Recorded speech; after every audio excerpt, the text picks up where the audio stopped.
Hey there, sweet pea. I hope you're having a good night.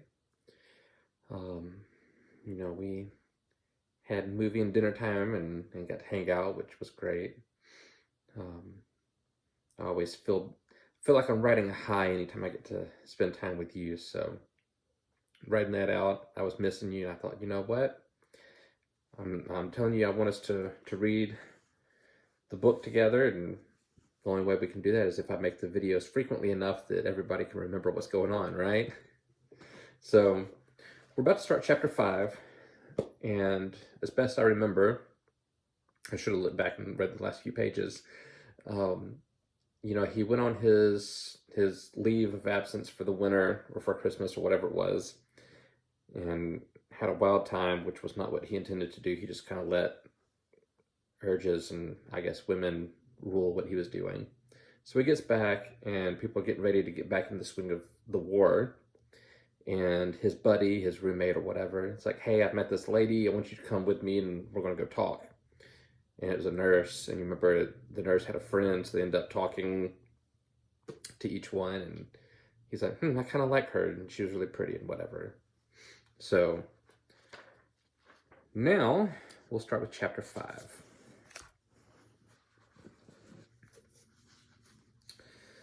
The next afternoon, I went to call on Miss Barkley again. She was not in the garden, and I went to the side door of the villa where the ambulances drove up. Inside, I saw the head nurse, who said Miss Barkley was on duty. There's a war on, you know. I said I knew.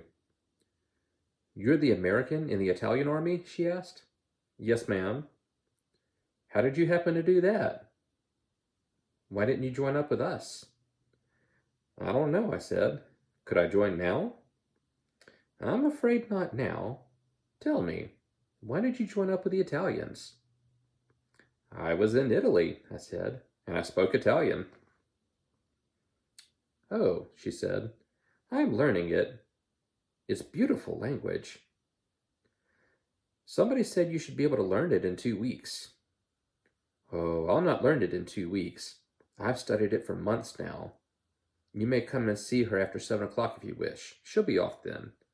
But don't bring a lot of Italians. Not even for the beautiful language?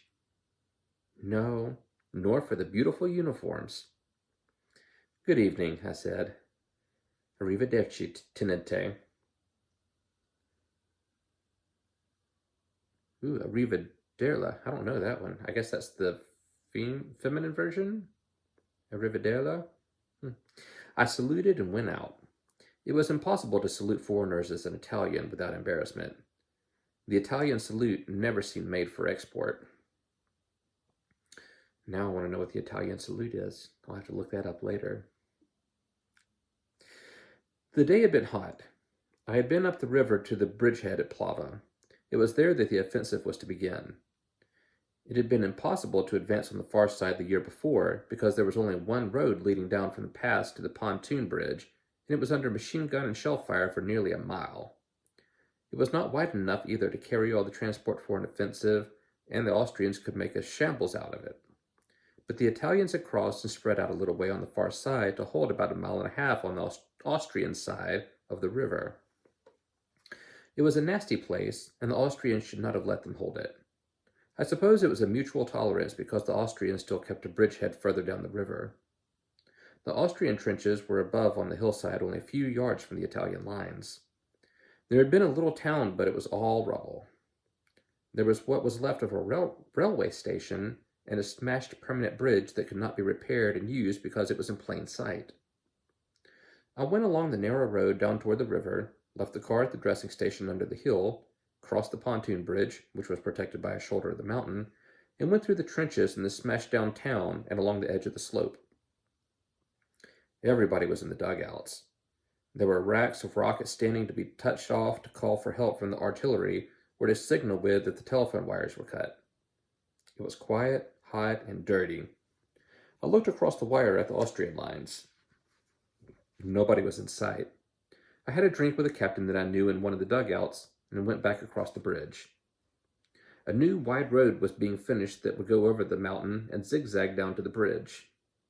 When this road was finished, the offensive would start.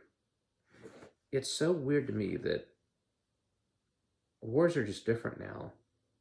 They break for the winter months, which I don't know how cold and how much snow they get, but like, no, we're going to finish a road, then we'll start fighting. And it's just weird that the two sides were like, okay, like we'll pick a date and start the fighting.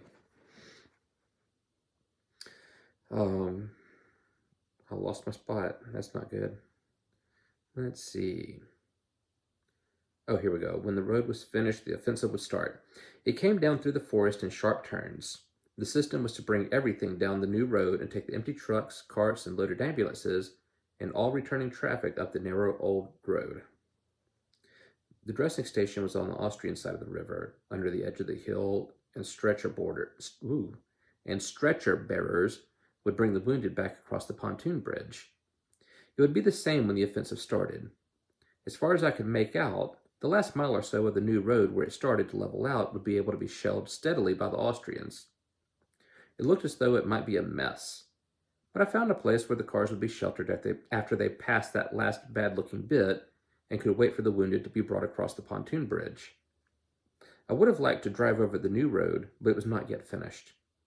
It looked wide and well made, with a good grade, and the turns looked very impressive where you could see them through the openings in the forest on the mountainside. The cars would be all right with their good metal-to-metal brakes in, and anyway, coming down, they would not be loaded. I drove back up the narrow road. 2 carabinieri held the car up. A shell had fallen, and while we waited, 3 others fell up the road.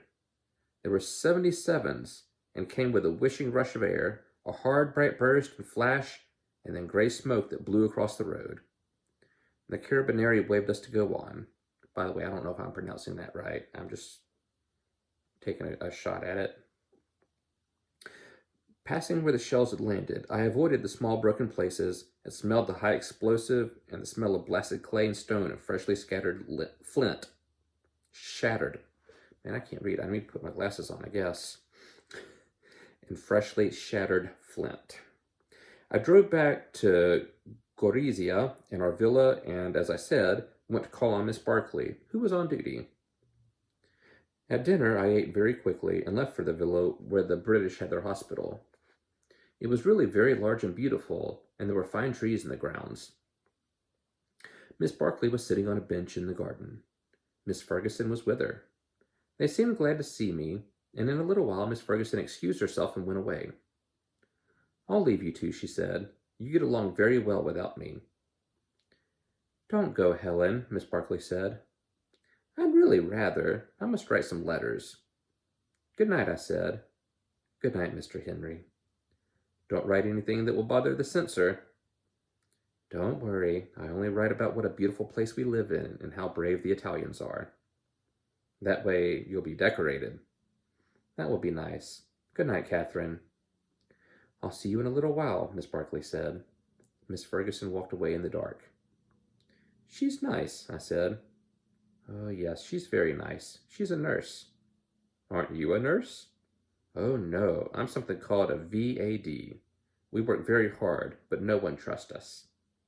"Why not?" "They don't trust us when there's nothing going on. When there's really work, they trust us." "What's the difference?" "A nurse is like a doctor. It takes a long time to be. A VAD is a shortcut." "I see. The Italians didn't want women so near the front, so we're all on very special behavior. We don't go out." "I can come here, though." "Oh, yes. We're not cloistered. Let's drop the war." "It's very hard. There's no place to drop it." "Let's drop it anyway." "All right." We looked at each other in the dark. I thought she was very beautiful, and I took her hand. She let me take it, and I held it and put my arm around under her arm. "No," she said. I kept my arm where it was. "Why not?" "No." "Yes," I said, "please." I leaned forward in the dark to kiss her, and there was a sharp, stinging flash. She had slapped my face hard. Her hand had hit my nose and eyes, and tears came in my eyes from the reflex. "I'm so sorry," she said. I felt I had a certain advantage. "You were quite right." I'm dreadfully sorry, she said. I just couldn't stand the nurse's evening off aspect of it. I didn't mean to hurt you. I did hurt you, didn't I? She was looking at me in the dark. I was angry, and yet certain, seeing it all ahead like the moves in a chess game. You did exactly right, I said. I don't mind at all. Poor man. You see, I've been leading a sort of a funny life, and I never even talk English. And then you are so very beautiful. I looked at her. You don't need to say a lot of nonsense. I said I was sorry. We do get along. Yes, I said, and we have gotten away from the war. She laughed. It was the first time I'd ever heard her laugh. I watched her face. You were sweet, she said. No, I'm not. Yes, you were a dear. I'd be glad to kiss you if you don't mind. Boy, that's a quick turnaround. He puts his arm around her, she tells him no, and he tries to debate with her instead of just going with it. Tries to kiss her. She smacks the fire out of him. Immediately goes, I'm sorry, I shouldn't have done that. And then turns around and says, you know what, I would like that kiss after all. If you can get those tears out of your eyes and your nose isn't stinging, let's smooch. Okay. I looked in her eyes and put my arm around her as I had before and kissed her. I kissed her hard and held her tight and tried to open her lips. They were closed tight. I was still angry, and as I held her suddenly, she shivered. I held her close against me and could feel her heart beating and her lips opened and her head went back against my hand. And then she was crying on my shoulder. This girl is all over the place. Oh, darling, she said, you will be good to me, won't you? What the hell, I thought. Finally, we're getting rational. I stroked her hair and patted her shoulder. She was crying. You will, won't you? She looked up at me. Because we're going to have a strange life. After a while, I walked with her to the door of the villa, and she went in, and I walked home. Excuse me. Where? Boy, that was... Well, I walked her back to the door of the villa, and she went in, and I walked home. Back at the villa, I went upstairs to the room. Rinaldi was lying on his bed. He looked at me. So, you make progress with Miss Barkley? We are friends. You have that pleasant air of a dog in heat. I did not understand the word. Of a what? He explained. You, I said, have that pleasant air of a dog who... Stop it, he said. In a little while we would say insulting things. He laughed. Good night, I said. Good night, little puppy. I knocked over his candle with the pillow and got into bed in the dark. Rinaldi picked up the candle, lit it, and went on reading. Oh, that's the end of the chapter. Okay. So, he's made some progress with his lady friend. He's gotten slapped around, kissed, cried on. This gal's all over the place. But I will say, these short chapters make it easy to do the videos because it's like, I don't know, 5 pages per chapter, so I can just knock one out real quick, and it's not too bad of a video. Anyway, I guess I'm gonna start wrapping it up. It's